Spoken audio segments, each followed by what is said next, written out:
So given all these lessons you've learned, what would you give out as advice or some of the key lessons for things for people to look out for when they're going to buy their investment property?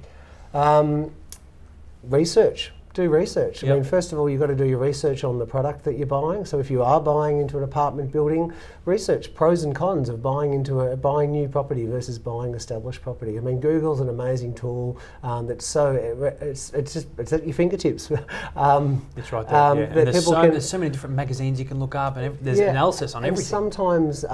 Sometimes it can be confusing listening to so many opinions and things, but you do get the general feel of what's good to get into and what's not good to get into from doing that small amount of research. My suggestion to people is do your research in relation to pros and cons of what you're looking at purchasing. Go out there, do a lot of research on price.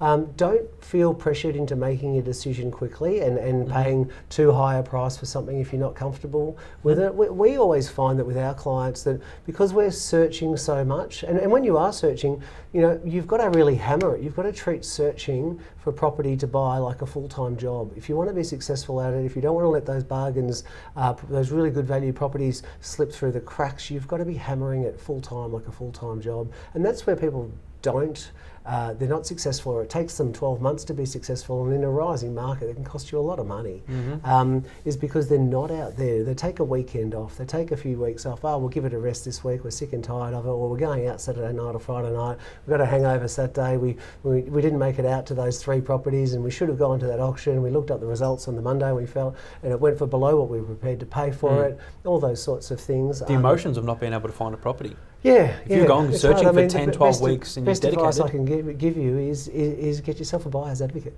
Yeah. Whether it's me or somebody else. That's speak right. to buyers advocates, because some buyer's advocates are great, some aren't so great. Some will buy you a property at all costs, which may not be the right thing for you to do. You really want to make sure that you've got somebody and word of mouth's a really good way of finding that sort of person, somebody who's had a good experience in the past, and just making sure that they can validate what they're recommending you to buy and why. If they are recommending you to buy a brand new property, why are they doing that?